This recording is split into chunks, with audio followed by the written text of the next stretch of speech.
திருமதி கவிதா, உங்களை பயன்படுத்திய அந்த சம்பவம் சொல்லுங்க. ஓகே. நான் கல்யாணம் பண்ணி 1 வருஷம் இருக்கும். அப்போ அப்ப எங்க வீடு வந்து எங்கன்னா வந்து நேரம் வந்து சுடுகாடு பக்கத்துல. அதாவது வந்து சீன சுடுகாடும் தமிழ் சுடுகாடும் பக்கத்துல. ஸோ இங்கேருந்து எடுத்துட்டு போறது, அங்க எரிக்கிறது, அந்த புகை வெளியாகிறது எல்லாமே பார்க்கலாம். அப்போ ஒரு 10 years பேக். அப்போ எல்லாமே பார்க்கலாம். ஸோ அப்ப கல்யாணம் பண்ணி ஆஃப்டர் 1 இயர்க்கு அப்புறம் நான் கன்சீவ் ஆனேன். அப்போ அந்த டைம்ல வந்து எனக்கு அப்ப எந்த டிஸ்டர்பன்ஸும் எதுவும் இல்ல.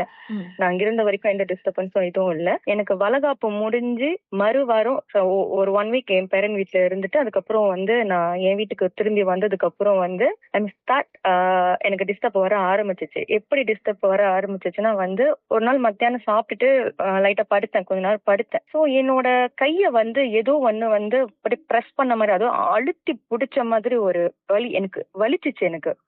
சோ டக்குன்னு நான் முழிச்சேன் பார்க்கும்போது என்னோட கை ரெண்டும், அதாவது வந்து என்னோட உள்ளங்கை வந்து மடங்குற அளவுக்கு வந்து யாரோ பிடிச்ச மாதிரி அந்த ஒரு பிரஸிங் இருந்துச்சு எனக்கு. மடங்கி என்னோட கைய மடங்கி இருந்துச்சு. சோ டக்குன்னு எனக்கு அது ஃபர்ஸ்ட் எக்ஸ்பீரியன்ஸ்னால டக்குன்னு எனக்கு ஒரு மாதிரி படன்னு ஆக ஆரம்பிச்சிச்சு. நான் உடனே வந்து என்னோட ஃபாதருக்கு நான் கால் பண்ணி நான் இந்த மாதிரி சொன்னப்போ அவர் சொன்னாரு, இல்ல ஒண்ணும் இல்ல, இந்த மாதிரி டைம்ல வந்து இதெல்லாம் சகஜம் அப்படின்னு சொல்லியிருந்தாங்க. ஸோ நானும் விட்டுட்டேன்.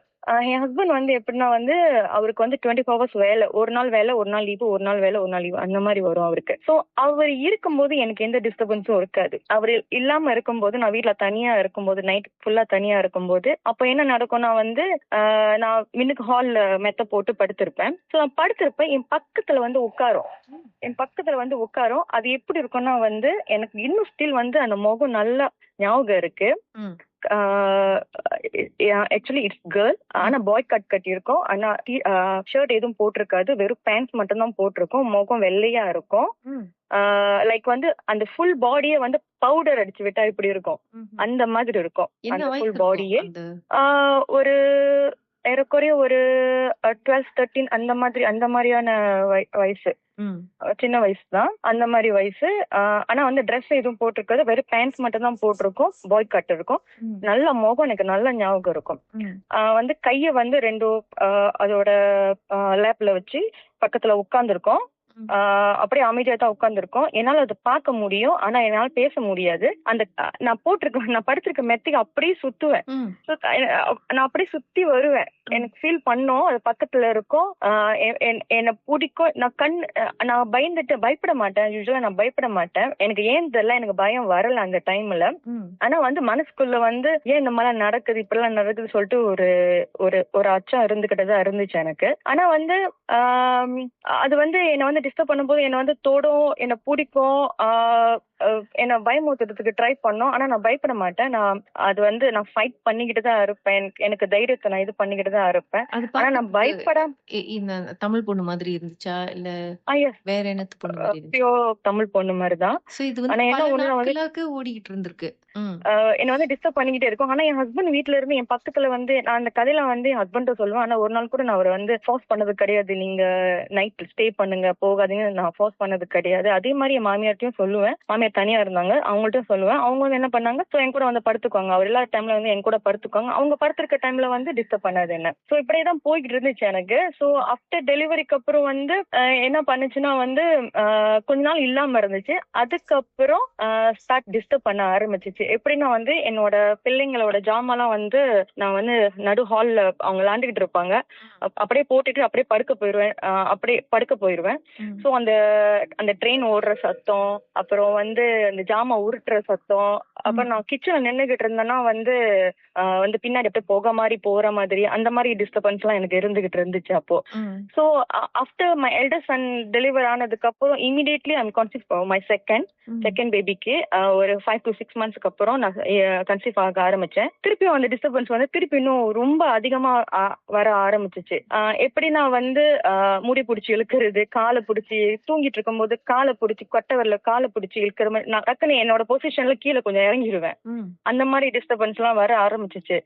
ஸோ ரொம்ப டிஸ்டர்பன்ஸ் இருக்க போது நான் வீட்டுக்கு போறதை நிப்பாட்டிட்டேன். அதாவது வந்து வேணாம், பயமா இருந்துச்சு. ஏன்னா பிகாஸ் இதுக்கு முன்னாடி நான் ஒண்டிதான் இருந்தேன், ஹஸ்பண்ட் நான் மட்டும்தான் இருந்தோம். ஹஸ்பண்ட் இல்லைன்னா மட்டும் தான் டிஸ்டர்ப் பண்ணுச்சு. இப்போ பிள்ளைங்களும் இருக்காங்கன்னு சொல்லிட்டு ரொம்ப பயம் எடுத்தனால நான் எங்க அம்மா வீட்டுல கொஞ்ச நாள் ஸ்டே பண்ணிட்டு ஸோ அங்க போயிட்டு ஒரு இடத்துல போயிட்டு சாமி பார்த்தோம். திருமதி கவிதா, அப்படி லைன்ல இருங்க. பாட்டுக்கு பிறகு வேற இன்னும் என்னெல்லாம் நடந்துச்சு மேலும் பேசலாம்.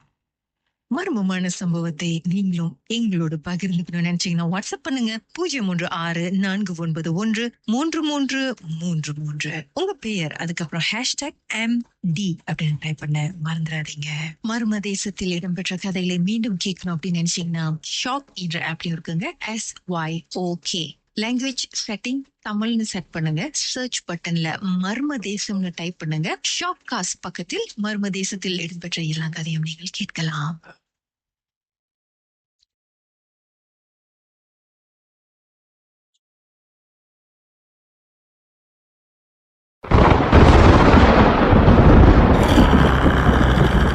திருமதி கவிதா அவங்க வாழ்க்கையில் நடந்த ஒரு அமானுஷமான சம்பவத்தை நம்மோட பகிர்ந்துட்டு இருக்காங்க. அதுக்கப்புறம் சொல்லுங்க திருமதி கவிதா, என்ன நடந்தது? சாமி பார்த்தப்போ அவங்க சொன்னாங்க வந்து இந்த மாதிரி நிறைவேறாத ஆசையில பிறந்த ஒரு இது வந்து தான் வந்து டிஸ்டர்ப் பண்ணுது. ஸோ அதனால வந்து கனி அது இதுன்னு செஞ்சு கொடுத்து அனுப்புனாங்க. ஆனா அப்பயும் வந்து டிஸ்டர்பன்ஸ் இருந்துகிட்டு தான் இருந்துச்சு. பல வருஷமா டிஸ்டர்பன்ஸ் இருந்துகிட்டு, கிட்டத்தட்ட ஒரு 10 years அந்த மாதிரி டிஸ்டர்பன்ஸ் இருந்துகிட்டு தான் இருந்துச்சு. ஏன்னா வந்து இங்க எனக்கு மட்டும் எக்ஸ்பீரியன்ஸ் பண்ணல, என் நேபர் அவங்களும் சொல்லி நான் கேள்விப்பட்டிருக்கேன் இந்த மாதிரி டிஸ்டர்பன்ஸ் எல்லாம் இருக்குன்ட்டு. ஸோ ரொம்ப பயத்துலதான் எல்லாரும் இருந்துகிட்டு இருப்போம். ஏன்னா பக்கத்துலயே சுடுகாடு, இங்கேயும் நம்ம பார்க்கலாம், அந்த சுடுகாடு எல்லாம் பார்க்கலாம். ஏதாவது இறப்பு இருந்துச்சுன்னா யாராவது வந்துட்டு போறவங்க அந்த தம்பட்டெல்லாம் அடைச்சிட்டு வருவாங்கல்ல, நம்ம இங்க இருந்து பாக்கலாம், கிளியரா பாக்கலாம். அப்புறம் அப்பெல்லாம் வந்து எரிப்பாங்க. அப்பெல்லாம் இங்க வந்து இது இல்ல, எலக்ட்ரிக் அந்த இது இல்ல, அப்பெல்லாம் வந்து எரிப்பாங்க. சோ அதே அந்த புகை போறதுனால துணி கூட வெளியே நாங்க காய போட மாட்டோம். இங்க உள்ளவங்க சில பேர் வந்து துணி கூட வெளியே காய போட மாட்டாங்க. ஈவினிங் ஒரு 6:30 ஆனாலே இங்க உள்ளவங்க எல்லாரும் வந்து கதவை மூடிடுவாங்க. யாரும் கதவு திறந்து வைக்க மாட்டாங்க. பிளே கிரவுண்டுக்கு கூட பிள்ளைங்களை யாருமே அனுப்ப மாட்டாங்க. ஒரு 6:30க்கு மேல வந்து யாரையும் அனுப்ப மாட்டாங்க. கொஞ்சம் பயமான ஒரு சூழ்நிலை தான் நாங்க எல்லாம் இருந்துகிட்டு இருந்தோம். ஏன்னா டிஸ்டர்பன்ஸ் வந்து ரொம்ப ரொம்ப அதிகமா ஆக ஆரம்பிச்சிச்சு. ஏன்னா பின்னாடி நம்ம சமைச்சிட்டு இருக்கும் போது ஏதோ தட்டுற மாதிரி இருக்கும், இல்ல வந்து காலை பிடிச்சி இழுக்கிற மாதிரி இருக்கும், பின்னாடி வந்து உட்காரும், இல்ல நம்ம வந்து முன்னுக்கு கார்டனிங் ஏதாவது செஞ்சுக்கிட்டு இருந்தோம்னா அப்ப வந்து ஏதோ வந்து காதுகிட்ட ஊதுற மாதிரி இருக்கும். சோ அந்த மாதிரிலாம் ஃபீல் பண்ண ஆரம்பிச்சோன்னே நான் என்ன பண்ணிட்டேன், நான் வீட்டுக்கு போறதை வந்து நான் ஸ்டாப் பண்ணிட்டேன். நான் சொல்லிட்டேன் இந்த மாதிரி பிள்ளைங்களா இருக்காங்க, நான் அம்மா வீட்டுல இருந்துட்டு என்ன ஏதுன்னு பார்த்துட்டு ஸோ போய் சாமி பார்த்தப்போ சொன்னாங்க இந்த மாதிரி நிறைவேறாத ஆசையில பிறந்து இந்த மாதிரி கன்சீவா இருக்கிறவங்கள்ட்ட வந்து டிஸ்டர்ப் பண்ணோம். கொஞ்ச நாள் வீட்டுல இங்க ஸ்டே பண்ணிட்டு வீட்டுல நல்லா சுத்தம் பண்ணி மஞ்சள் தண்ணி எல்லாம் தெளிச்சிட்டு கனி எல்லாம் கொடுத்தாங்க, வாசல்ல கட்டிட்டு அப்ப வீட்டுக்கு கூட்டிட்டு போங்க, ஏன்னா பிள்ளைங்களை வச்சிருக்கீங்க. இல்லன்னா வந்து இதுக்கு மேல வேர்ஸ்ட் ஆகணும்னா பிகாஸ் என் ஹஸ்பண்ட் வந்து 24 hours வேலைனால அவர் வந்து ஒரு சமயத்துல விடிஞ்சு ஒரு சமயத்துல 5:30 இல்லைன்னா 2:30 3:30 நடுராத்துல வருவாரு. அவர் உருவத்துல கூட வர சான்சஸ் இருக்கு. இன்னும் வேர்ஸ்ட் ஆனிச்சுன்னா அவாய்ட் இப்பல இருந்து என்ன பண்ண முடியுமோ பண்ணுங்கன்னு சொல்லிட்டு கொஞ்சம் பூஜை எல்லாம் பண்ணோம். கோயிலுக்கு போயிட்டு கொஞ்சம் பூஜை எல்லாம் பண்ணி அதோட தீர்த்தத்தெல்லாம் எடுத்துட்டு வந்து வீட்டுல எல்லாம் தெளிச்சு ஓகே கொஞ்சம் காம் டவுன் ஆனிச்சு. இப்ப வந்து ஃபுல்லி வந்து இப்ப எதுவுமே இல்ல, தேங்க் காட் எதுவுமே இல்ல. ஏன்னா வந்து அப்ப வந்து எதுவுமே சாமி கூட கும்பிட முடியாது. இப்ப வந்து நாங்க வீட்டுக்கு முன்னுக்கு ஐயா சாமி எல்லாம் வச்சு கோயில் கட்டி சாமி எல்லாம் வச்சு வீட்டுல வந்து தினமும் பூஜை மந்திரம் படிக்கணும். நாங்க போய் கேட்கிற இடம் எல்லாம் வந்து சொல்லிடுவாங்க இந்த மாதிரி வந்து ஒண்ணும் பண்ண முடியாதுமா, இது வந்து இருக்கிற இடம், நீங்க இருக்கிற இடம் அப்படி, நீங்க எவ்வளவுக்கு எவ்வளவு சாமி கும்பிடுங்களோ, எவ்வளவுக்கு எவ்வளவு பூஜை செய்யறீங்களோ, எவ்வளவுக்கு எவ்வளவு மந்திரத்தை படிச்சுக்கிட்டே இருக்கீங்களோ அப்பதான் அது போகும்னு சொன்னாங்க. சோ நானும் அதுக்கப்புறம் எவ்வளவோ ஃபைட் பண்ணி பார்த்தோம். அப்ப வந்து ரொம்ப டிஸ்டர்பன்ஸா தான் இருந்துச்சு. டிஸ்டர்பன்ஸ் எப்படி வரும்னா அது வந்து பக்கத்துல உட்கார்றது அந்த மாதிரி இது வந்து இருந்தாலும் பண கஷ்டத்தை கொடுத்துச்சு, எங்களுக்கு ரொம்ப பண கஷ்டத்தை கொடுத்துச்சு. சண்டை, எனக்கும் என் ஹஸ்பண்டுக்கும் சண்டையை கொடுத்துச்சு. பிள்ளைங்களுக்கு அடிக்கடி உடம்பு முடியாம சீக்கில விழுறது அந்த மாதிரி ஒரு இது. அப்புறம் ரொம்ப வேர்ஸ்டா அந்த வாஸ்து எல்லாம் எதுவும் சரியில்லாம ரொம்ப வேர்ஸ்டா போயிட்டு இருந்த வாஸ்து வந்து அதுக்கப்புறம் தான் வந்து சரி ஓகே நம்ம வீட்டு வெண்ணுக்கு கோயில வைப்போம். சாமி படத்தை வந்து நாங்க வந்து சாமி வந்து ஹால்ல கொண்டு வர ஆரம்பிச்சிட்டோம். தனியா வைக்காம ஹால்ல கொண்டு வந்து அங்க பூஜை செஞ்சு டெய்லி மந்திரம் படிக்கிறது. காலையில மந்திரம் 3:30 4:30க்கு இருந்துச்சு. பிரம்ம முகூர்த்தத்துல மந்திரம் படிக்கிறது, காலையில மந்திரம் படிக்கிறது. சில பூஜைகள்லாம் வந்து நானும் ஃபாலோ பண்ண ஆரம்பிச்சேன். தேங்க் காட் டச் இப்ப எதுவுமே இல்ல. கடவுள் பக்கத்துல இருக்காங்க, இருந்து காத்துட்டு இருக்காங்க. அதுதான். சோ உங்க நேபருக்கும் இதே மாதிரி பிரச்சனைகள்லாம் நிறைய வந்துச்சுன்னு சொன்னீங்களே, அவங்களுக்குலாம் என்ன மாதிரியான டிஸ்டர்பன்ஸ் இருந்துச்சு? அவங்களுக்கு எப்படின்னா வந்து அவங்களுக்கு சேம் தான். எப்படி இருந்துச்சுன்னா வந்து இந்த மாதிரி பிள்ளைங்களுக்கு உடம்பு முடியாம ரொம்ப வந்து பிள்ளைங்களை தான் ரொம்ப வந்து அட்டாக் பண்ணும். பிள்ளைங்களுக்கு உடம்பு முடியாம போகிறது, அப்புறம் படுத்துக்கிட்டு இருந்தாக்க காலை சுண்டு விரல பிடிச்சி காலை பிடிச்சி கீழே இழுக்கிறதுனா எனக்கும் அது நடந்திருக்கு. காலை பிடிச்சி கீழே இழுக்கிற மாதிரி. அப்புறம் வந்து நைட்ல தூங்கிட்டு இருப்போம், அரை தூக்கத்துல இருப்போம், சத்தம் ஏதோ உருட்டுற சத்தமா இருக்கும். எந்திரிச்சு போய் என்னன்னு பாக்கலான்னு தோணும். ஆனா வந்து எதுக்கு எந்திரிக்கணும், தூக்கம் வருதுன்னு சொல்லிட்டு நம்மளே அறியாம நம்மளே தூங்கிடுவோம். அப்புறம் மறுநாள் காலைல எந்திரிச்சு ஐயோ சத்தம் ஏதோ கேட்டுச்சு, ஆனா நம்மளுக்கு தோணுச்சு போய் எந்திரிச்சு பாக்கணும்னுட்டு, ஏன் நம்ம போல அப்படி எனக்கு தோணும். அப்புறம் அந்த மாதிரி எல்லாம் இருந்துச்சு. ஆனா அந்த உருவம் வந்து கிளியரா எனக்கு இப்ப வரைக்கும் ஞாபகம் இருக்கு. நினைக்கிறேன் ஒரு 12-13 இயர்ஸ் ஆச்சு, 10 அந்த மாதிரி ஆச்சு. அந்த உருவம் வந்து எனக்கு ஸ்டில் வந்து அந்த முகம் நல்லாவே ஞாபகம் இருக்கு. ரொம்ப நாள் கழிச்சு அதை பத்தி பேசிருக்கீங்க. பார்த்து இன்னைக்கு சேனல் போட்டி பார்க்க போகுது. ஓகே, எனிவே உங்களுடைய எக்ஸ்பீரியன்ஸ்லாம் ஷேர் பண்ணதுக்கு ரொம்ப நன்றி.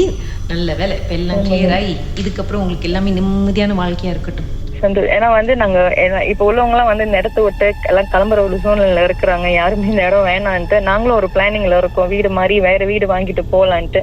ஏன்னா அந்த டிஸ்டர்பன்ஸ் இல்லாம இருந்தாலும் ஆனா ஸ்டில் வந்து வீட்டுல வந்து பிரச்சனை, பணக்காசு, வாஸ்து சரியில்லை, பிள்ளைங்களுக்கு உடம்பு முடியாம போகிறது ரொம்பவே அதிகமா இருக்கு. ஹஸ்பண்ட் ஒய்ஃப்குள்ள பிரச்சனை ரொம்பவே அதிகமா இருக்கு. ஸோ அதனால நாங்களும் பார்த்த இடத்துல சொன்னாங்க இந்த மாதிரி சுடுகாடு பக்கத்துல இருந்து ரொம்ப கஷ்டம், இங்க குடுத்தன நடத்துறது ரொம்ப கஷ்டம், மாறி போயிருங்க தான் நிறைய பேர் சொல்றாங்க. இங்குள்ள இந்தியன்ஸ் பாதி பேர் கிளம்பிட்டாங்க, கிளம்பிட்டு இருக்காங்க. நாங்களும் கிளம்புறதுக்கு வெயிட் பண்ணிட்டு இருக்கோம். வீடு லோன் எல்லாம் போட்டு கிளம்பிடுறதுக்கு வெயிட் பண்ணிட்டு இருக்கோம். மர்மமான சம்பவத்தை நீங்களும் எங்களோடு பகிர்ந்துக்கணும்னு நினைச்சீங்கன்னா வாட்ஸ்அப் பண்ணுங்க 036-491-3333. உங்க பெயர் அதுக்கப்புறம் #MD அப்படின்னு டைப் பண்ண மறந்துடாதீங்க. மர்ம தேசத்தில் இடம்பெற்ற கதைகளை மீண்டும் கேட்கணும் அப்படின்னு நினைச்சீங்கன்னா ஷாக் என்ற ஆப்லயும் இருக்குங்க. SYOK லாங்குவேஜ் செட்டிங் தமிழ்னு செட் பண்ணுங்க. சர்ச் பட்டன்ல மர்ம தேசம்னு டைப் பண்ணுங்க. ஷாக் காஸ்ட் பக்கத்தில் மர்ம தேசத்தில் இடம்பெற்ற எல்லா கதையும் நீங்கள் கேட்கலாம்.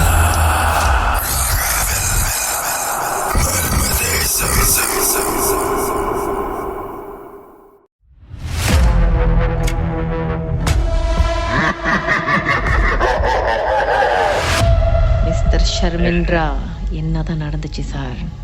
ஆக்சுவலி அது காலேஜ் படிச்சிருந்தேன் அந்த டைமு. காலேஜ் படிச்சிருந்தேன். ஸோ 2015 ஸோ பார்ட் டைமா வேலை செஞ்சேன் ஒரு இடத்துல, மோட்டல்ல ரிசப்ஷன்ல. இப்போ நைட் வேலை தான். ஸோ அப்புறம் நீங்க பாத்தீங்கன்னா அதோட வே எப்படி இருக்குன்னா 3 அடுக்கு ஷாப்லாட். அது கிரவுண்ட் ஃப்ளோர்ல வந்து ரெஸ்டாரண்ட் இருக்கும். ஸோ மேல வந்து ரூம்ஸ்லாம் இருக்குங்களா. ஸோ ஓனர் தமிழ் தான். நான் ஒண்டி தான் இருப்பேன் நைட்டு வேலைலாம் பார்த்தீங்கன்னா. ஏன்னா கிளீனர்லாம் வந்து இந்த ரூம் கிளீன் பண்ணுவாங்களா 10 மணி வரைக்கும் தான் இருப்பாங்க. ஸோ அதோட வந்துட்டு நான் ஒண்டி தான் இருப்பேன். ரிசப்ஷன்ல யாரும் இருக்க மாட்டாங்க, எல்லாம் கிளம்பிடுவாங்க. ஸோ அந்த டைம்ல என்ன நினைச்சுன்னா நான் எப்போதும் தூங்கிடுவேன். ஏன்னா மார்னிங் வந்து காலேஜ் போனது கொஞ்ச நேரம் தூங்கிடுவேன், ரிசப்ஷன்ல அப்படி படுத்துருவேன். அப்புறம் மணி எனக்கு சரியா தெரியல, ஆனா விடிய காலில் தான் ஒரு மணி ஒரு 2 இல்லை 3 மணி இருக்கும். அப்போ நான் எப்போதும் ஏந்துச்சுன்னா அந்த சிசிடிவி மானிட்டர் இருக்குல்ல, பிசி, எப்போதும் இருந்துச்சுன்னா அதுதான் முதல் பார்ப்பேன். யாராச்சும் கஸ்டமர் வராங்களா, ஏன்னா ஒர்க் இருக்கும்ல, அந்த பின்னாடி நடந்து வருது அப்படிங்கிறது முதல் ஏஞ்சிட்டு அந்த சிசிடிவி தான் பார்ப்பேன். ஸோ ஒரு நாள் நான் என்ன பண்ணேன், ஏஞ்சோட முதல் சிசிடிவி பார்த்தேன். அப்போ நீங்க பாத்தீங்கன்னா ரிசப்ஷன் இருக்கும். ரிசப்ஷன் வந்து பக்கத்துல வந்து ஒரு வாக்வே இருக்கும் நீட்டா. ஸோ நீங்க ஏஞ்சி போனாதான் அந்த வாக்வே தெரியும். அப்ப அந்த வேல வந்து என்ன பண்ணிருப்பாங்கன்னா கேமரா போட்டிருப்பாங்க. சரி. ஸோ அப்ப நான் ஏஞ்சோட மானிட்டர் சிசிடிவி பார்ப்பேன்ல, அது சிசிடிவில என்னன்னா வந்துட்டு யாரோ ஒரு கேர்ளு அவங்க என்ன பண்றாங்கன்னா முடி வந்து அவங்க மூஞ்சி தெரியல, முடி நீட்டா இருக்கு. அவங்க எப்படின்னா வந்துட்டு கீழே குனிஞ்சுக்கிட்டே வராங்க. எப்படின்னா வந்து அவங்க மூஞ்சி தெரியல, அப்படி கை கீழே அப்படின்ட்டு கீழே குனிஞ்சுக்கிட்டே வராங்க. நானும் நல்லா ஏன்னா தூங்கி எழுந்துட்டோட எனக்கு கொஞ்சம் பிளர் ஆயிடுச்சு. கண்ணெல்லாம் கசிச்சுட்டு பார்த்துட்டேன். அந்த கேர்ள் வராங்க. எப்படின்னா வந்துட்டு அவங்க நீட்டா இருக்கும் அந்த ஒர்க் வே, அந்த கேமரா இருந்துட்டு அவங்க அப்படியே அவங்க நேரம் நடந்து வந்தாக்கா இன்னும் கொஞ்சம் முன்னுக்கு வந்தா ரிசப்ஷன் வந்துருவாங்க. ஓகே. ஸோ நானும் பார்க்குறேன், ஆமா ஒரு நாக்கம் அடிச்சேன், இன்னமும் ஜாமா விழுந்துருச்சா கீழே, அவங்க குனிஞ்சிட்டு எடுத்துட்டு வராங்களா என்னதுன்னு எனக்கு சரி. அப்புறம் வந்து ஒண்ணு கொஞ்சம் தூரம் தான் அந்த கேமராவோட இது வியூ வந்து தாண்டிட்டாங்க. தாண்டினோட வந்து பாத்தீங்கன்னா ரிசப்ஷன் தான். அப்புறம் நான் அப்படி லெஃப்ட் ஹேண்ட் சைடு வந்து என்ன பண்றேன், திரும்பி பாக்குறேன் வராங்களா அப்படின்ட்டு, காணோம். அப்புறம் நான் என்ன பண்ணேன், ஏஞ்சி கதவு அந்த ரிசப்ஷன் அந்த இது டோர் இருக்கும், அது திறந்து பார்க்க யாருமே இல்லை அந்த டைம். கொஞ்ச நேரத்துல எனக்கு அப்படியே பிளர் ஆயிடுச்சு. அப்படியே உட்காந்துட்டேன் கொஞ்ச நேரம். பிளர் ஆகும், எனக்கு என்ன யோசனை பண்றது எனக்கே தெரியல. ஏன்னா அந்த டைம் யாரும் கால் பண்ண முடியாது, எல்லாம் தூங்கிட்டு பங்க்சரு. அப்படியே உட்காந்துட்டு அதோட எனக்கு தூக்கமே வரல. எப்படி வரும் மீஸ் அந்த டைம்ல வந்து எனக்கு ஒரு மாதிரி ஆயிடுச்சு. அப்படி ஜெயமா உட்காந்துட்டு என்ன பண்ணேன், கொஞ்ச நேரம் சேர்ந்து தண்ணி குடிச்சிட்டு அதோட தூக்கமே வரல. என்ன பண்ணிட்டேன், லேப்டாப்ல யூடியூப்ல பாட்டு தந்து விட்டேன். பாட்டு வந்துட்டு எப்போ விடியோன்னு வெயிட் பண்ணி அப்புறம் அந்த மார்னிங் ஷிஃப்ட் பர்சன் கிட்ட பாஸ் டவுன் பண்ணிட்டு அவங்கள்ட்ட கூட நான் சொல்லல. அப்புறம் நான் பட்டு என்ன பண்ணிட்டேன், காலேஜுக்கு போயிட்டு அப்புறம் மறுபடியும் டியூட்டிக்கு வரேன்.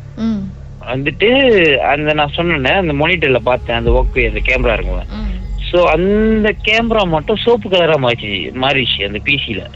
அந்த வியூ சோப்பு கலர், ஆளுங்க நடந்து வந்தா அந்த கேமரா மட்டும் அப்படியே அந்த அவங்க சோப்பு கலரா தான் தெரிவாங்க, ரத்த கலர்ல மாறிடுச்சு. அப்புறம் நான் என்ன பண்ணேன், ஏன் இந்த மாதிரி ஆச்சு. அப்புறம் வந்து என்ன நினைச்சுன்னா, மேடம் பாஸ் ஒய்ஃப் இருக்காங்களா, அவங்க எப்போதும் வருவாங்க நைட்டு 9 மணிக்கு வருவாங்க, ஏன்னா அந்த அக்கௌண்ட்ஸ் எல்லாம் பார்க்க. ஸோ அப்ப நான் மேடம் சொல்லிட்டேன், மேடம் இந்த மாதிரி பார்த்தேன். அவங்க எடுத்தோடே அதெல்லாம் ஒன்றும் இல்லை, அப்படிலாம் இருக்காது, நீங்க தூங்கி ஆச்சு, நீங்க என்னமோ யோசனை பண்ணிட்டு அப்படி பார்த்துருப்பீங்க. ஒன்றும் இல்லை மேடம், நான் பார்த்த விஷயம் நீங்க பாருங்க, அந்த கேமரா சோப்பு கலரா மாறிச்சு மேடம் அப்படின்னு. இல்ல அது வந்து இது ப்ராப்ளம், அதை நான் வந்து செய்ய சொல்லிட்டேன் அப்படின்னாங்க. அப்புறம் வந்து அவங்க என்ன பண்ணாங்க, என்ன நினைச்சாங்க தெரியல, மேல வந்து இந்த அவங்க தான் வந்து அந்த இது வச்சுப்பாங்க செக் பண்றது சிசிடிவி. ரிவைண்ட் பண்ணி பார்த்தாங்களா? சோ ஓகே, அதுதான் நினைக்கிறேன், ரிவைண்ட் பண்ணி பார்த்திருக்காங்க. அதோட அவங்க கீழே வந்தாங்க, மூஞ்சிலாம் மாறிச்சு. என்ன நினைச்சாங்கனாலும் மறுநாளே வந்துட்டு அந்த இடத்துல கேமராவே கழட்டிட்டாங்க. கழட்டிட்டாங்களா? அப்புறம் அந்த இடத்துல அதோட நான் வேலை செஞ்சுட்டு அந்த நான் கூட நினைச்சு கழட்டி ரிப்பேர் பண்ண போறாங்க. கடைசியில பார்த்தா அந்த இடத்துல கேமராவே இல்ல, கூட்டல. கேட்கலையா நீங்க? அப்புறம் கொயாசன் அப்புறம் என்ன நினைச்சுன்னா, மறுபடியும் நைட்டுல போறேன், போயிட்டு அப்புறம் அதே மாதிரிதான் தூங்கிட்டு இருக்கேன். அன்னைக்கு நான் என்ன படுத்துட்டேன், எனக்கு ரொம்ப வசதி ஆச்சுன்னு சொல்லிட்டு அந்த நாற்காலி இருக்குல்ல, 3 நாற்காலி சேர்த்துட்டு அப்படி சாஞ்சிட்டேன் நாற்காலி மேல. அப்படி லைன்ல இருங்க சார், பாட்டுக்கு பிறகு மறுபடியும் என்னதான் வந்துச்சுன்னு பாட்டுக்கு பிறகு தெரிஞ்சுக்குவோம். லைன்ல இருங்க. ஓகே. உங்க வாழ்க்கையிலும் மர்மமான சம்பவம் நடந்திருக்கா? அதை எங்களோட ஷேர் பண்ணணும்னு நினைச்சீங்கன்னா வாட்ஸ்அப் பண்ணுங்க 016-493-3333. உங்க பெயர் அதுக்கப்புறம் #MD அப்படின்னு டைப் பண்ண மறந்துடாதீங்க. மர்ம தேசத்தில் இடம்பெற்ற கதைகளை மீண்டும் கேட்கணும் அப்படின்னு நினைச்சீங்கன்னா ஷாக் என்ற ஆப்லயும் இருக்குங்க. SYOK லாங்குவேஜ் செட்டிங் தமிழ்னு செட் பண்ணுங்க. சர்ச் பட்டன்ல மர்ம தேசம்னு டைப் பண்ணுங்க. ஷாக் காஸ்ட் பக்கத்தில் மர்ம தேசத்தில் இடம்பெற்ற எல்லா கதையும் நீங்கள் கேட்கலாம்.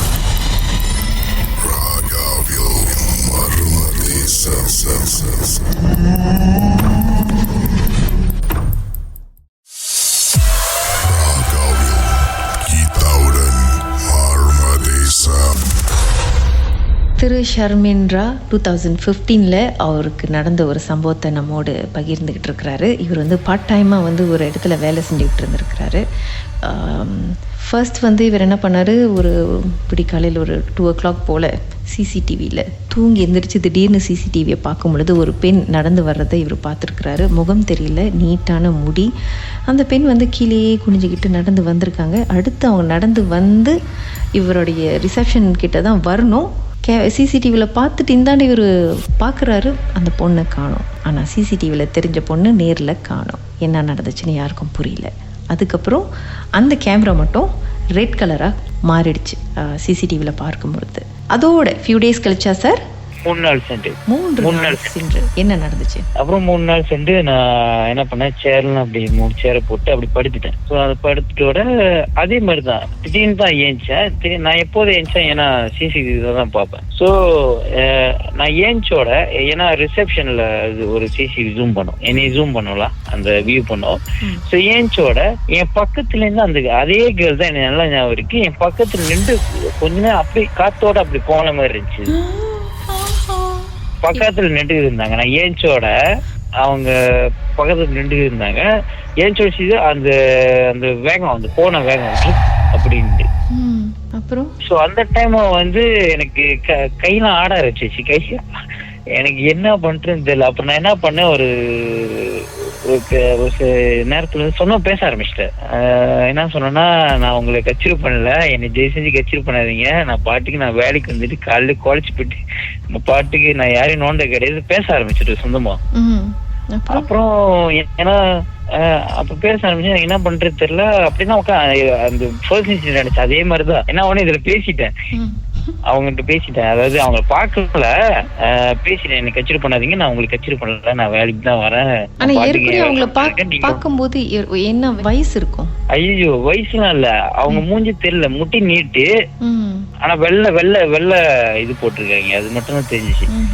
அப்புறம் அந்த காத்து, ஆனா வந்து அந்த எது பயங்கரமா இருந்துச்சுன்னா, நடந்து வந்தாங்களே ஒரு பெரிய இடத்துல குனிச்சிட்டு, அதுதான் கொஞ்சம் பயங்கரமா. ஏன்னா ஒரு கேர்ள் மாதிரி தான் இருந்தாங்க, கேர்ள் தான், நீட்டு முடி நீட்டு. சோ இந்த பக்கத்துல காத்து இப்படி போனோட நான் பேச ஆரம்பிச்சேன், நீங்க நோண்டாதீங்க அப்படின்னு சொல்லிட்டாங்க அவங்கள்ட்ட. சோ அதுக்கப்புறம் வந்து என்ன பண்றது தெரியாம காலேஜ் ஷிஃப்ட் வராங்களா, அந்த பர்சன்ட்ட சொல்லிட்டேன் இந்த மாதிரிலாம் நடக்குது அப்படின்ட்டு. சோ ஆமா அப்படிலாம் நடக்குதா அப்படின்னு சொல்லிட்டு, அப்ப நான் வந்து என்ன பண்ணேன், எனக்கு சரியா தெரியல, நான் எதனால லீவ் எடுத்தேன், பரீட்சை டைம்ல லீவ் எடுத்தேன்னா எதனால லீவ் எடுத்தேன், 2 நாள் ஆஃப் எடுத்தேன்.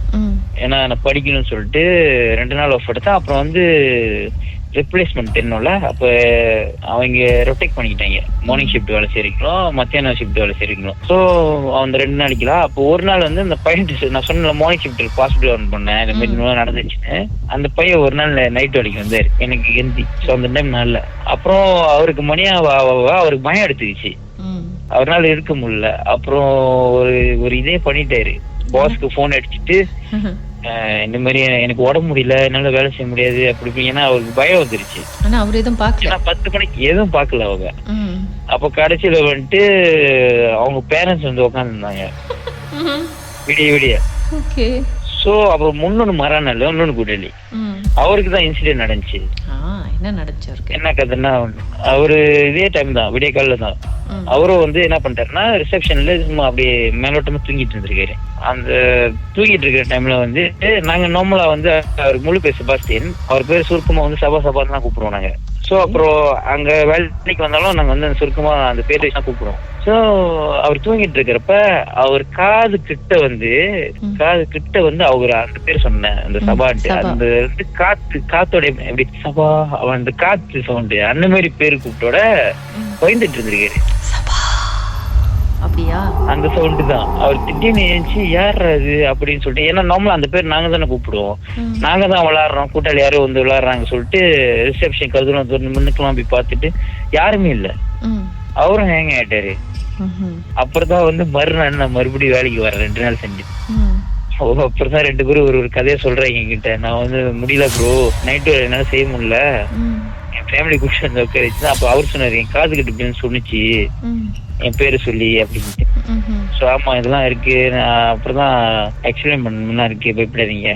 அப்புறம் வந்துட்டு ஒரு ஃப்ரெண்டு வந்து அவரு வந்து காலேஜ் தான் செமஸ்டர் லீவ் வந்தாரு. உங்க ஃப்ரெண்டுக்கு என்ன நடந்துச்சுன்னு பாட்டுக்கு பிறகு நம்ம மறுபடியும் பேசலாம். மர்மதேசத்தில் உங்களுடைய அனுபவத்தை பகிர்ந்துக்கணும்னு நினைச்சீங்கன்னா எங்களுக்கு வாட்ஸ்அப் பண்ணுங்க 016-491-3333. உங்க பெயர் அதுக்கப்புறம் #MD அப்படின்னு டைப் பண்ண மறந்துடாதீங்க. மர்மதேசத்தில் இடம்பெற்ற கதைகளை மீண்டும் கேட்கணும் அப்படின்னு நினைச்சீங்கன்னா ஷாக் என்ற ஆப்லயும் இருக்குங்க, SYOK. லாங்குவேஜ் செட்டிங் தமிழ்னு செட் பண்ணுங்க, சர்ச் பட்டன்ல மர்மதேசம்னு டைப் பண்ணுங்க. ஷாக் காஸ்ட் பக்கத்தில் மர்மதேசத்தில் இடம்பெற்ற எல்லா கதையும் நீங்கள் கேட்கலாம்.